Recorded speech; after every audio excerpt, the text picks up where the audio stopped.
أحزب مجال وفيروس كوفيد 19 كورونا فيروس يلحو سلمغاولا غير يمذانن.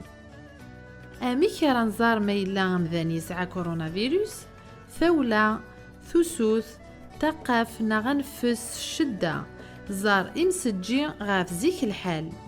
إوكين أتحد ما في من نون مجال كورونا فيروس سيرذث إفاسنا نون الصابون ناغ سوسليم أمان إغسمان قيمة ذكو خام ميلا تسعام ثوسوث ناغ عضاس سخدمث أفثاس نالكاغض سيرذث إفاسنا نون إمير ناغ غمث إيميا ذوان زارن نون ورتطفثارا إمذانن يطفن أفيروس ميلا تطفم ذكي سمثارا ذا حرازنا ذا سحفيفر يكونوي ذويذ يوندي الزين.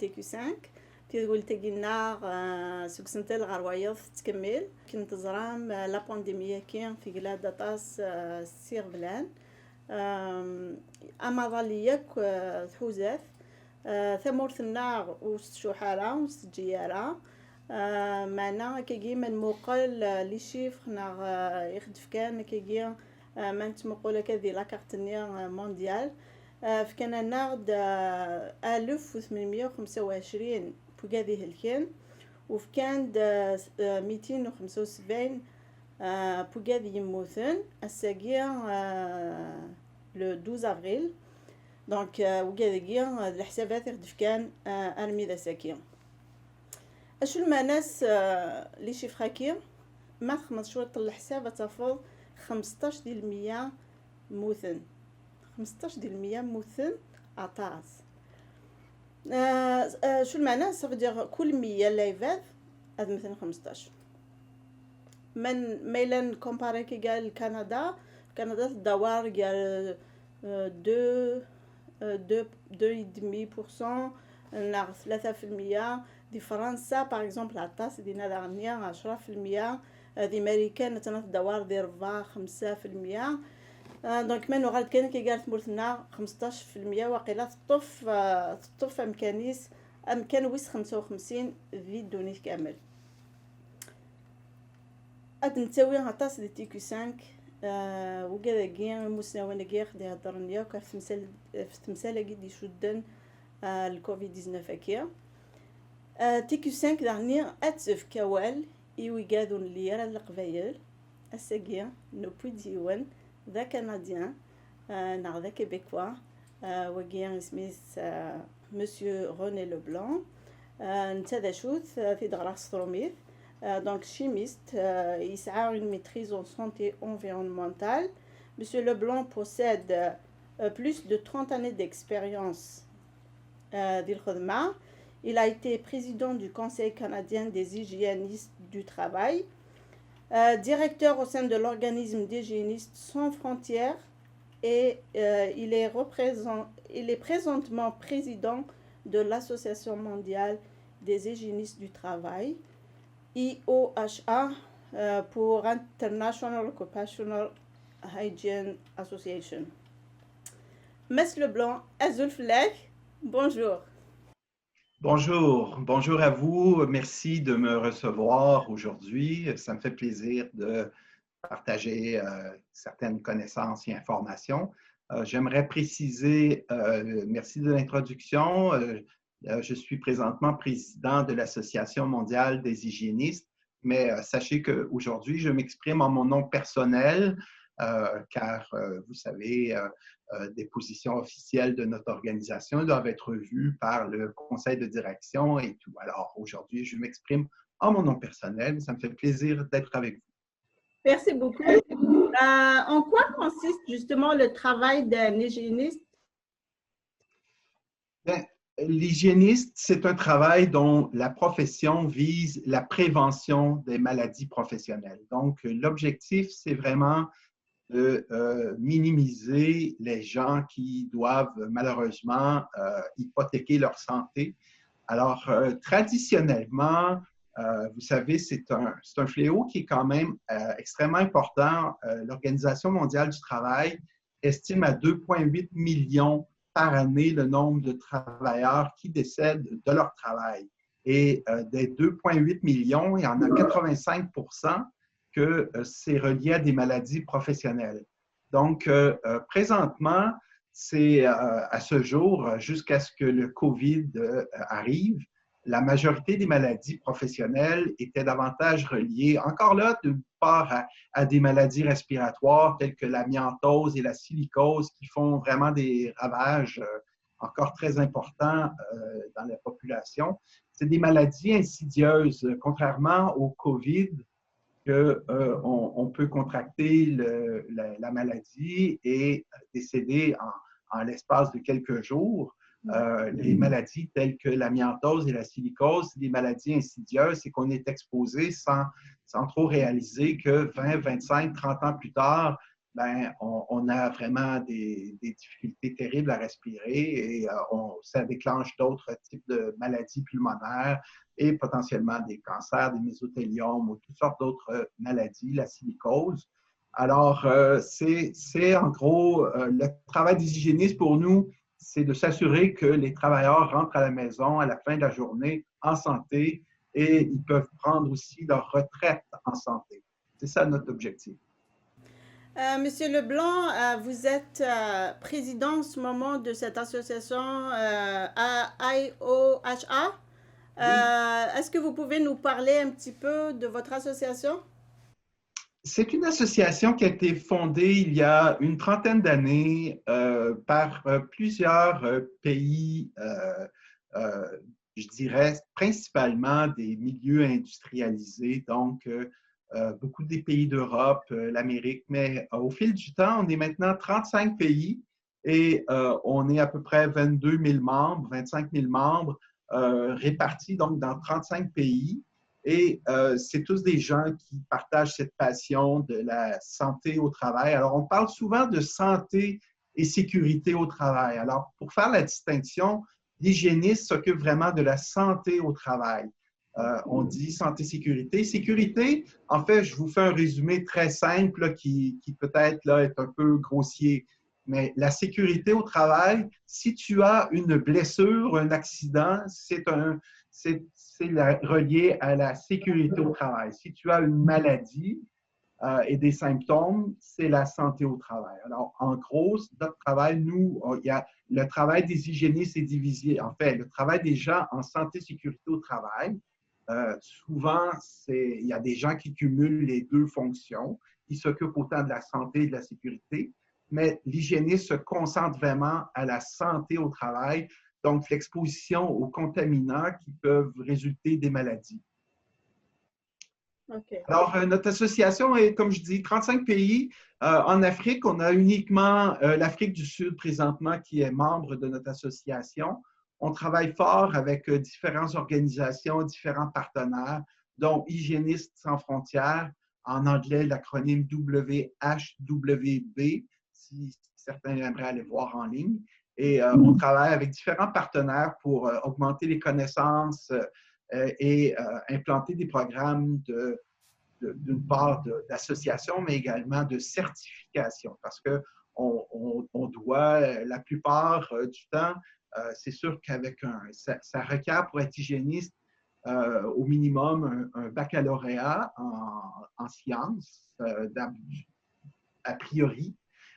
Mais il y a également des programmes de maîtrise et principalement de maîtrise et de troisième cycle qui peuvent être offerts dans différentes universités. Alors, on essaie d'inciter davantage de nations, de pays à introduire ces cours-là et ces formations-là dans les universités. Et même, il y a des techniques en hygiène aussi qui sont offertes au niveau collégial ou, comme on dit ici, collégial. Je ne sais pas en Algérie si vous appelez collégial aussi.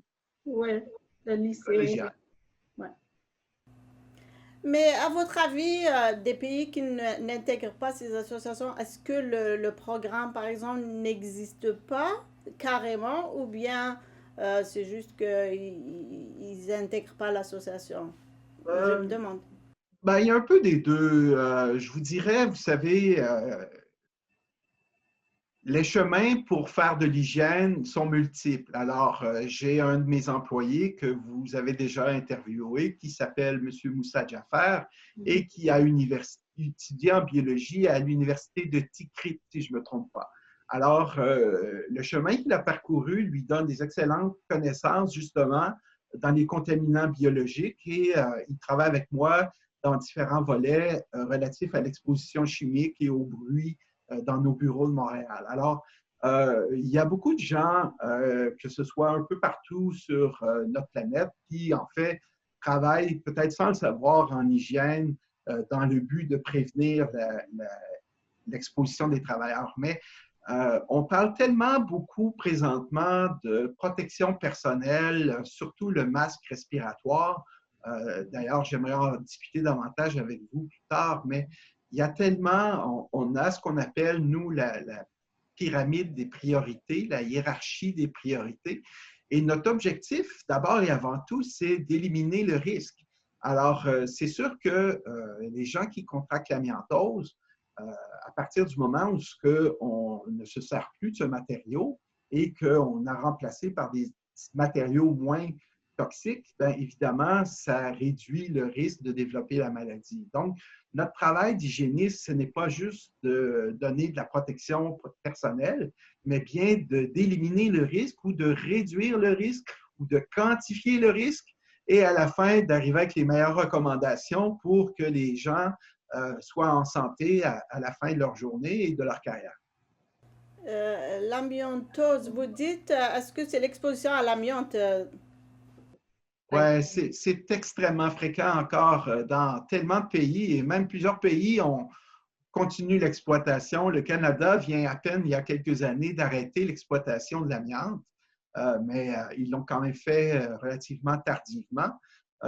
Et maintenant, c'est sûr qu'ici, on préconise une certaine gestion sécuritaire, à savoir que les matériaux peuvent rester dans les bâtiments, mais que toute intervention nécessite des masques et des habits protecteurs, des douches, des confinements, de la pression négative et tout. Mais évidemment, vous comprenez que ce n'est pas tous les pays qui peuvent se permettre de mettre toutes ces mesures protectrices-là. Alors, donc l'objectif, c'est nous, évidemment, oui, c'est d'inciter les gouvernements aussi à éliminer certains risques là, à la source, comme on essaie de faire avec le COVID présentement. En fait, on essaie au maximum de minimiser à la source. Et comment on le fait? Ben, c'est en disant aux gens de rester chez eux, confinés, pour éviter de propager et de distribuer la maladie. Justement, quelles sont les priorités au niveau de la prévention des maladies comme ça, professionnelles? Ben, les priorités, c'est vraiment, comme je dis, l'élimination à la source, c'est la première priorité. Il faut vraiment éliminer comme lorsque possible, évidemment. Quand on a un fléau, vous savez, on différencie dans le domaine de l'ingénierie, de l'hygiène, les maladies transmissibles et les maladies non transmissibles. Alors, quand quelqu'un est exposé à l'amiante, cette personne-là, malheureusement, risque d'avoir des maladies personnelles et futures. Mais ce n'est pas transmissible. Cette personne-là ne peut pas transmettre l'amiantose à ses enfants. Par contre, quand on arrive avec des situations comme les maladies infectieuses, on parle évidemment du COVID, mais on a parlé antérieurement du SARS et le syndrome respiratoire aigu sévère qui est apparu là, dans les années 2000, et le MERS, l'autre qui est apparu au Moyen-Orient. Et vous savez, en Afrique, vous avez été dans différents pays, vous avez été exposé au virus d'Ebola et à d'autres problématiques. Alors, ces maladies contagieuses-là, évidemment, sont extrêmement préoccupantes parce qu'elles se transmettent d'une personne à l'autre. Alors, dans la hiérarchie, à partir du moment où on a une maladie transmissible, ben, c'est d'éviter la propagation. Ici, je prendrais peut-être une petite parenthèse, parce que la propagation peut se faire évidemment au niveau de la communauté. Et c'est là les mesures qu'on entend, la distanciation, le confinement, tousser dans son coude ou porter un masque ou un foulard. Et après ça, il y a le personnel de la santé. Pour nous, le personnel de la santé, c'est très important. J'ai pu lire qu'il y a d'ailleurs certains personnels de la santé en Algérie également qui sont décédés déjà des conséquences là, du COVID. Et en Italie, on est à plus de 60 cas de mortalité. Alors, pour le personnel de la santé, on pourra voir tout à l'heure certaines mesures de prévention, mais tout part à partir d'une part le triage. Donc, le triage, à partir du moment où on peut séparer les cas contaminés des cas non contaminés, on va permettre donc idéalement d'isoler une partie du centre hospitalier ou une partie du centre de traitement et confiner ces gens-là dans un secteur à part. Donc, si je reviens à la question initiale, la hiérarchie, c'est l'élimination à la source. Après, c'est de mettre différentes mesures administratives ou des mesures d'ingénierie telles que la ventilation, installer des sas ou des... Et en dernier lieu, en principe, c'est la protection personnelle. Mais présentement, on entend presque uniquement parler de ça, mais il y a beaucoup d'autres procédures qui sont mises en place dans différents lieux de traitement pour minimiser l'exposition. Et en termes de santé mentale, le COVID-19 risque de créer vraiment des problèmes sérieux au sein de la société. Qu'est-ce que vous en dites? On parle beaucoup, évidemment, de la protection respiratoire. On parle beaucoup, donc, de l'exposition au COVID, mais il y a effectivement des victimes externes également de l'événement. Je pense à tout le personnel hospitalier, infirmier qui doivent traiter avec des cas difficiles, parfois au risque de leur propre santé. Ils font des longues heures, ils sont exposés à des décès assez réguliers. C'est des situations difficiles pour eux et tous ces gens-là ont entièrement mon respect et tous mes félicitations et remerciements. Je crois que l'ensemble de la société est extrêmement content de les avoir avec nous. Mais tout ça pour dire, donc, ce personnel-là est d'une part là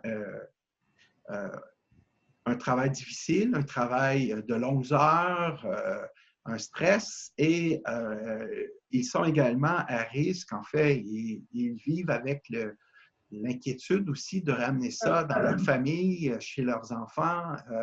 Alors, c'est sûr que c'est préoccupant pour eux. Alors, j'invite évidemment tous les gestionnaires de prendre bien soin de leurs employés, de bien s'occuper d'eux et de s'assurer qu'il y a une bonne communication et une relative bonne gestion du stress. C'est sûr que souvent, des situations de stress, on peut les vivre sur des courtes périodes, mais quand ça se prolonge, ben, ça devient encore plus difficile.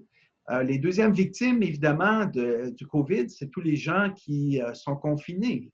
Ces gens-là, plusieurs ont perdu leur emploi, sont à court de revenus, ont différentes situations, soit familiales ou financières, qu'ils doivent vivre avec. Alors, on risque aussi de le ressentir encore plus dans le futur, ça. Ben, c'est des gens à qui il faut définitivement garder une oreille attentive et permettre des réseaux de communication ou d'entraide et s'assurer que ces gens-là ne soient pas trop affectés de cette crise. Donc, ça prend, comme toujours, par rapport à des situations de stress, il faut avoir un certain équilibre, être capable de se changer les idées et non pas juste écouter la télé de 8 heures le matin à 10 heures le soir sur des émissions de COVID. On n'en finit plus. On peut effectivement changer de poste et juste écouter ça. Alors, il faut définitivement... J'allais vous dire, quelles sont vos recommandations, justement? Ben, évidemment, je vous dirais, je ne suis pas un psychanalyste, mais en général, c'est des bonnes mesures d'hygiène. Il faut réussir à s'aérer, il faut réussir à s'intérioriser. C'est peut-être une bonne occasion en ce moment pour penser à soi et faire un peu de yoga, de la détente, faire de la lecture. Alors, se distancier d'uniquement les réseaux sociaux et des nouvelles et de l'ordinateur. Alors, j'invite les gens, évidemment, quand on peut, parce qu'on nous parle de certains pays comme le Canada, on peut avoir des amendes si on se regroupe. Alors, évidemment, il faut être en mesure de prendre de l'air tout en ne créant pas un risque d'exposition aux autres. Alors, des mesures d'hygiène de base, évidemment, comme je dis, prendre le temps de bien respirer, de se changer les idées par la lecture ou par différentes méthodes. C'est bien manger, pas tomber dans l'alcool ou d'autres substances. Et évidemment, c'est les bonnes règles d'hygiène. Mais je dirais, à prime abord, c'est de prendre le téléphone ou Zoom ou tout autre moyen et de rester en contact avec les gens qu'on aime. C'est très important pour garder une bonne hygiène mentale. Exactement, c'est recommandé justement de rester en contact avec notre famille, avec les vieux, de rester de vivre quand même en famille, mais même si c'est à distance, même si c'est difficile, mais c'est mieux que rien. Oui.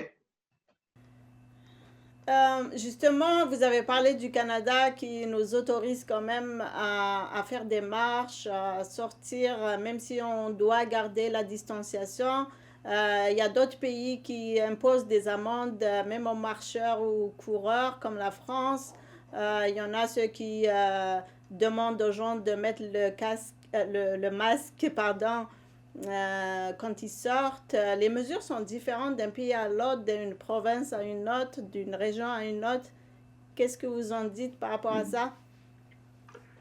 Je crois que ça va être une des choses, évidemment, vous comprenez qu'il va y avoir excusez-moi l'anglicisme, mais il va y avoir un débriefing après les événements. Donc, il va y avoir un retour en arrière pour comprendre qu'est-ce qui s'est passé et comment on peut améliorer les choses. Et je crois que cette approche un peu plus mondialisée, et même pas juste mondialisée, on voit encore certains États américains n'ont pas exigé le confinement, alors que d'autres États sont complètement confinés. C'est comme ça dans différents pays du monde aussi. Alors, ce n'est pas juste entre pays, c'est à l'intérieur des provinces ou des États qu'on voit des différenciations. Alors, je pense qu'il y a définitivement une grande leçon à tirer des événements pour que c'est sûr que on est dans un débat social en ce moment entre la liberté individuelle et la liberté collective et jusqu'à quel point que l'État a autorité. Bien sûr que oui, elle est là, mais et on n'espère pas à ce qu'elle ait à imposer les mesures de guerre ou le cloisonnement forcé. Mais en même temps, c'est clair que de voir que certains continuent à se promener librement alors que d'autres font des efforts de cloisonnement, c'est important qu'il y ait une homogénéité dans la réponse pour que les mesures soient efficaces. Donc, il y aura un grand débriefing à faire de l'ensemble des interventions et je crois que certains établiront une chaîne de commandement peut-être un peu plus précise là, et plus claire pour être sûr que c'est vraiment uniforme. Ce qui est difficile avec ce virus-là qu'on connaît aujourd'hui, c'est sa vitesse de propagation. C'est pour ça que les gouvernements imposent ces mesures-là. Est-ce que vous pouvez nous dire, autant que spécialiste dans justement dans, qui touche justement à ce problème, Oui. comment se fait la propagation de ce virus? Je vais rester prudent à votre question parce qu'on est encore en train d'apprendre beaucoup de choses, mais je vous dirais évidemment, je reste beaucoup connecté sur toutes les publications scientifiques qui sont produites là, à ce jour. Je vous dirais que les deux modes de propagation principales sont au niveau, donc, quand on tousse et qu'on éternue, évidemment, il y a des microparticules ou des gouttelettes qui sont rejetées. Et là, on nous indique également que quand on parle également, ces micro-gouttelettes-là peuvent être, on va entendre souvent un postillon. Alors, le mode principal de transmission est comme ça. Et là, ce que les scientifiques ne s'entendent pas, c'est sur le rayon d'action. Plusieurs disent, au début, on nous parlait d'1 mètre de distance et avec le temps, on s'est ravisé avec 2 mètres de distance.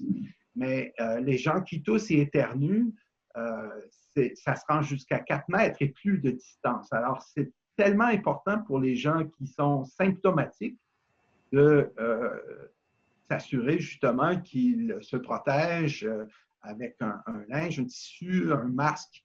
Idéalement, on va voir un peu plus tard dans notre discussion l'efficacité des différents modes de protection.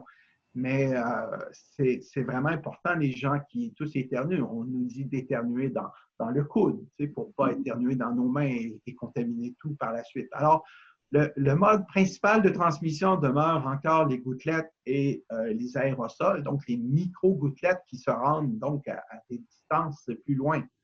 Les gouttelettes, évidemment, ont un plus gros rayon, une plus grosse densité. Donc, les gouttelettes vont tomber à une plus courte distance, tandis que les aérosols, c'est microscopique. C'est 1000 fois, 1 million de fois plus petit qu'un grain de sel. Alors, ces matériaux-là, en fait, ces aérosols peuvent se rendre jusqu'à 2, 3 mètres, 4 mètres de distance sans qu'ils soient soumis aux forces de la gravité parce qu'ils peuvent se disperser facilement dans l'air. Donc, ça, c'est très important. Le deuxième mode qui est beaucoup parlé, c'est tout ce qui a trait à la contamination de surface. Donc, quelqu'un qui a toussé dans ses mains, après ça, ou qui peut être en contact avec un objet, par exemple un carrosse d'épicerie, puis une autre personne après va prendre le carrosse et peut devenir infecté. Évidemment, le virus ne va pas passer au travers des pores de la peau, mais à partir du moment où on a des réflexes réguliers de se mettre la main au visage, à la bouche, aux yeux, au nez, il faut vraiment éviter ça au maximum. D'où l'importance, comme on nous dit, de se laver les mains très régulièrement pour être sûr qu'on n'aura pas été en contact avec une surface qui aura été contaminée.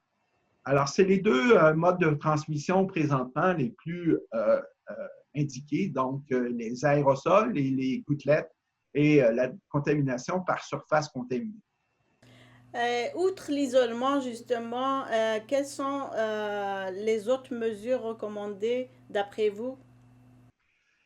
Bien, on a dit, donc, en hygiène, nous, on va parler de protection collective ou de protection individuelle. Alors, la protection collective demeure toujours prioritaire à la protection individuelle.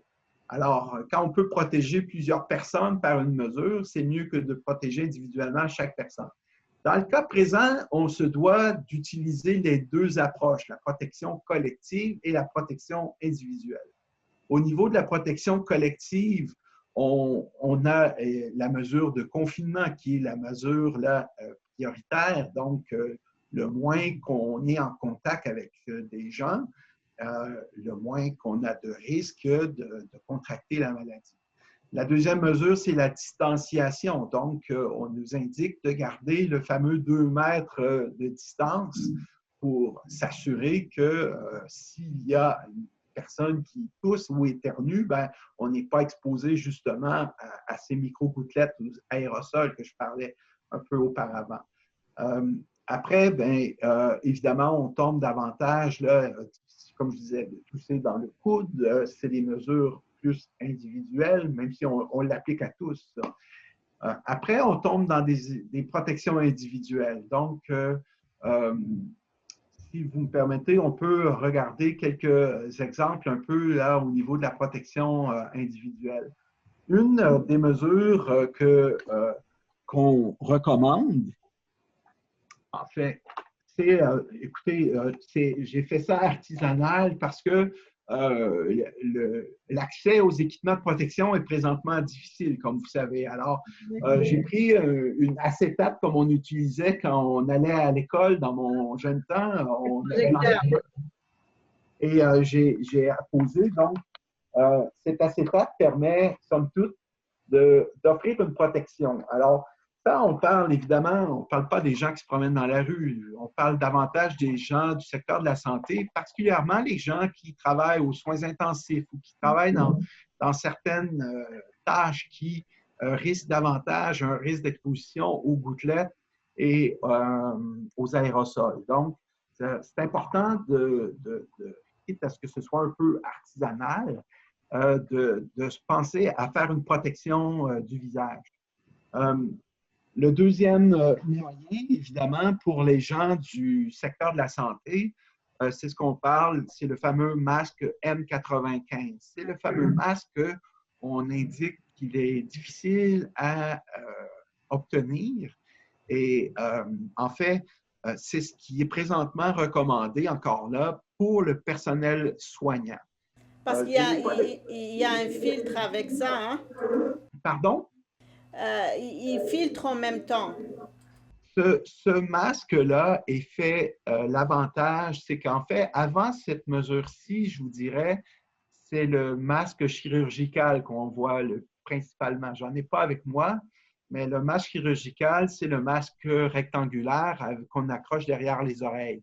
Et ce masque-là, il est excellent pour éviter surtout la propagation. Donc, les gens qui sont affectés par la maladie, en portant ce masque-là, ça évite évidemment cette dispersion. Il est, somme toute, indiqué pour des professionnels de la santé aussi parce qu'il y a un effet de filtration. Sauf que ce masque-là n'est pas étanche. On comprend que c'est tout simplement accroché derrière les oreilles. Alors, le N95, l'avantage, c'est que ce masque-là s'installe bien avec d'une part, on permet aussi de parler, de bien s'entendre, contrairement à un autre masque que je vais vous montrer. Et on a une pince au niveau du nez ici qui permet d'assurer aussi une meilleure étanchéité. Là, vous noterez que je ne suis pas bien rasé, je n'ai pas une barbe faite du jour, ce qui fait que en ce moment, je ne suis pas étanche. Si je faisais un test d'étanchéité, je pourrais voir que je ne suis pas étanche. C'est vraiment important pour les travailleurs de la santé qui portent ce masque N95 d'être frais rasé du jour là, pour être sûr qu'on est bien étanche. Alors, ce masque-là, il est vraiment extrêmement étanche et donc offre une meilleure protection. Et c'est vraiment en ce moment ce qui est le plus indiqué dans le domaine de la santé. Il y a un autre masque qui existe, qui est offert par différents distributeurs. On parle de 3M ou MSA ou Nord, c'est des compagnies principalement américaines, mais je suis sûr qu'il y a d'autres distributeurs ailleurs sur la planète. C'est le masque P100. Donc, le masque P100, je vais le porter. Alors, ce masque-là, vous voyez que c'est plus difficile à communiquer. Exactement. Alors, si je suis aux soins intensifs et que je dis à l'infirmière d'injecter 10 mg d'un produit, ben, j'ai peur qu'elle n'entende pas bien puis que ce n'est pas le bon produit qu'elle injecte. Alors, c'est un masque qui, évidemment, offre une excellente protection et qui a des filtres à 100% d'efficacité. Par contre, le désavantage, c'est qu'après chaque utilisation, après chaque intervention, il faut le désinfecter. Donc, c'est un masque qui doit être désinfecté pour ne pas qu'il devienne lui-même une source de contamination pour les travailleurs de la santé. Alors, c'est pour ça que présentement, c'est ce masque jetable. Certains disent qu'il est réutilisable, mais c'est réutilisable avec certaines limitations parce que à partir du moment où il y a des gens qui ont toussé ou qui ont éternué ou qui ont exposé donc leur fluide sur le masque, bien, le masque devient lui-même aussi contaminé. Alors, il y a des nouvelles technologies qui sont indiquées et qu'il y a des nouvelles publications scientifiques sur des procédures pour le désinfecter, mais comme c'est somme toute un matériel poreux, c'est difficile à désinfecter vraiment à l'intérieur des pores, contrairement à ce masque-ci, qu'on peut plus facilement désinfecter, mais somme toute, c'est préférable. Donc, ça fait somme toute beaucoup de manipulations pour des gens du milieu de la santé qui sont déjà passablement débordés, vous comprenez. Très bien. Quand on arrive à des masques pour le public, par exemple, je prends un foulard ou comme... Ça, c'est ta cagoule de ski, non? Exactement, oui. Je crains que vous en ayez beaucoup en Algérie, mais même si on prend un tissu, ce qui arrive, c'est que ces tissus-là sont vraiment beaucoup plus poreux. Alors, on dit que c'est mieux que rien, mais ça offre une efficacité d'à peu près 50% ou 60%. Donc, ça va aider. Les grosses gouttelettes, si quelqu'un tousse, les grosses gouttelettes vont être captées par ça. Mais à partir du moment où on est exposé à des aérosols, bien évidemment, ça aura une efficacité de filtration très limitée. Mais comme on dit, c'est mieux que rien. Puis évidemment, il y a différents tissus. Il y a le coton, il y a le lin, il y a la soie. Tous ces différents tissus-là, évidemment, ont une efficacité de filtration de l'ordre de 50-60%. Donc, dépendamment comment on l'a cousu, puis est-ce qu'on a mis un autre filtre à l'intérieur. Donc, c'est somme toute indiqué de plus en plus mondialement. On entend les responsables de la santé publique qui recommandent le port du masque fait maison, mais il faut comprendre qu'il y a des limitations et somme toute aussi, il faut le laver, hein, parce que après tout, là, lui aussi peut être contaminé. Ici, j'ai des gants qui sont évidemment extrêmement recommandés. Comme on dit, ben, en fait, oui et non, en ce sens que oui, on cherche à minimiser l'exposition. Puis, en ayant une barrière comme ça, on minimise l'exposition. Mais en même temps, comme j'expliquais, le gant, en fait, le contact avec le virus, n'entraîne pas la maladie tant qu'on n'a pas porté ses mains au visage. Donc, c'est pour ça qu'on recommande, même pour certains personnels, de se laver les mains le plus rapidement, le plus fréquemment possible. Alors, suite à une exposition, c'est sûr que dans certains cas, le port des gants est fortement recommandé parce qu'on sait qu'on veut minimiser l'exposition, mais en même temps, ben, ce n'est pas une solution miracle. Exactement, parce qu'il y a beaucoup de professionnels qui disent que ces moyens-là, comme les masques et les gants, ils peuvent donner une fausse assurance, mais la meilleure façon justement de se protéger, c'est de laver les mains. Justement pour des causes, comme vous dites, que les gants ils peuvent être une source de contamination, le masque aussi. Ouais. On est un peu... certains disent que c'est pas une bonne chose de les porter, les autres ils disent que c'est une bonne chose. Alors on est un peu... On navigue dans certaines eaux. Il y a différentes. On entend différents messages à chaque jour. On entend aussi différents traitements. Il y a des médecins qui ont commencé à offrir là, des traitements alors qu'il y a des médicaments qui n'ont même pas encore été éprouvés. Alors, il y a des gens qui parlent de 2 mètres de distance, il y en a d'autres qui disent non, c'est 4 mètres. Alors, on a vraiment des positions différentes. Je demeure sur le point qu'il faut toujours penser à la hiérarchie des contrôles. Éliminer à la source, établir des procédures soit techniques par la ventilation ou avec différentes technologies et d'ingénierie, des principes de contrôle administratif aussi au point de vue comment on peut organiser l'horaire ou les tâches pour minimiser l'exposition. Et en dernier recours, on doit penser à la protection personnelle. Alors, présentement, on entend vraiment beaucoup parler de protection personnelle parce que c'est vraiment essentiel, mais il ne faut aussi pas oublier les autres méthodes qui peuvent permettre de minimiser l'exposition.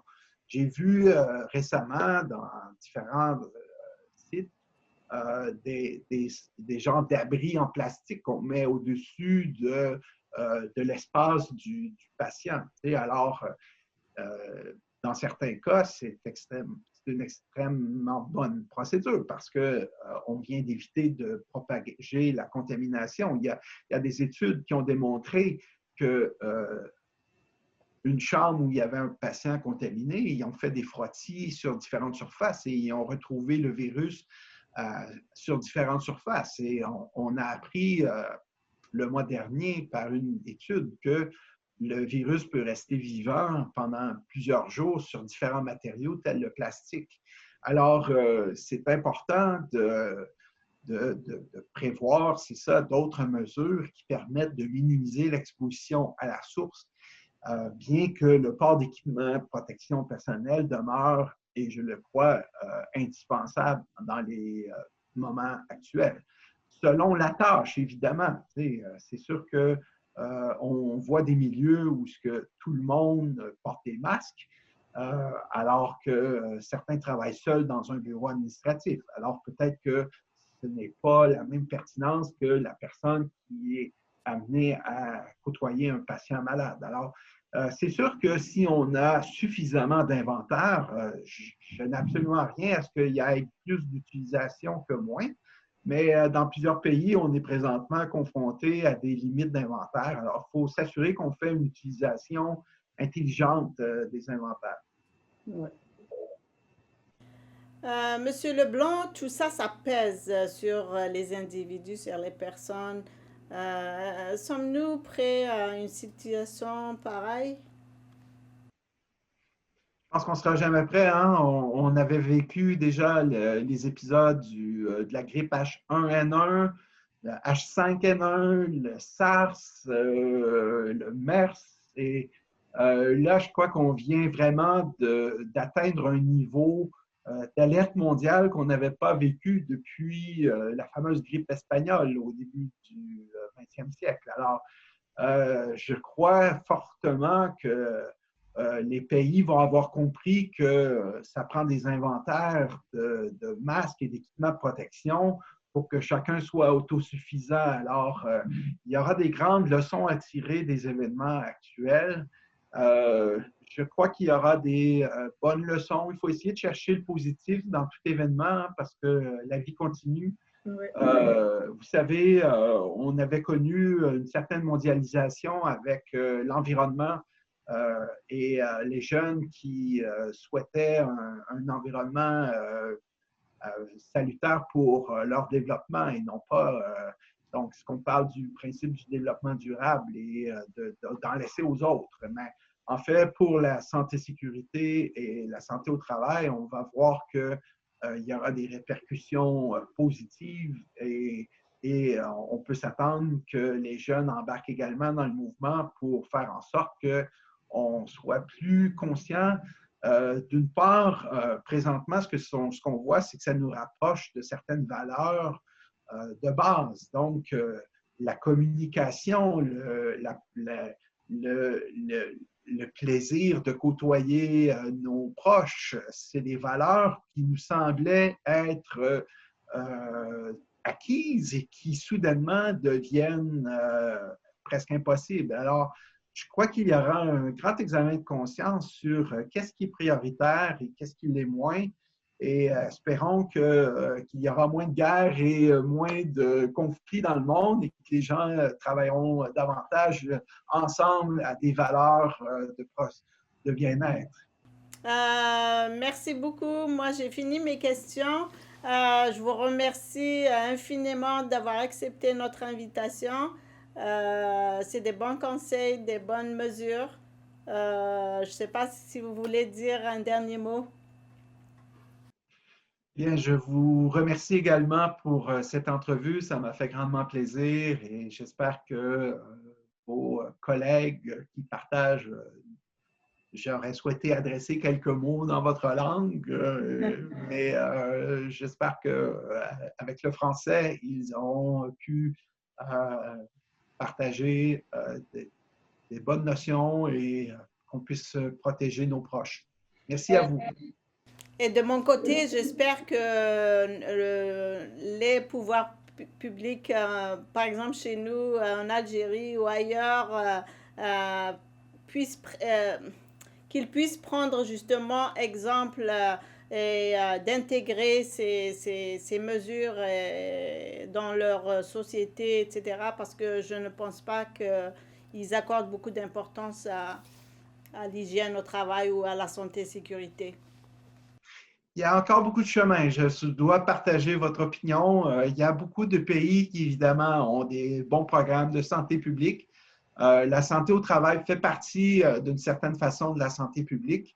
Et il y a encore beaucoup à faire en santé au travail dans, malheureusement, beaucoup de pays. Alors, je partage vos souhaits d'avoir une bonne écoute et une implication plus grande des gouvernements dans la reconnaissance du travail des hygiénistes et dans l'enseignement également de la profession, de la prévention des maladies professionnelles. Merci beaucoup. Ça fait plaisir. Au revoir. Bonjour. هاكي كانت نصور ظرفة جارانتي دولتكي أكد ماس روني لبلان سارة معرف كاد كيكي لي مزور كين لي كونسيي كينس ذين ومتسكن نطاس زال ذاكي ثمورت لادغان كندا ناضي ثموريا كواندسترياليزي أهاف نسارة مكيكي أذي أوض ووالقينا غير ثكبانيين غير الحكومة إوا كان pour intégrer كل شوز هكا ثنميرت نوان كنت مليلة غادي ثويل طايب دي تدون قيمة ذي لهنا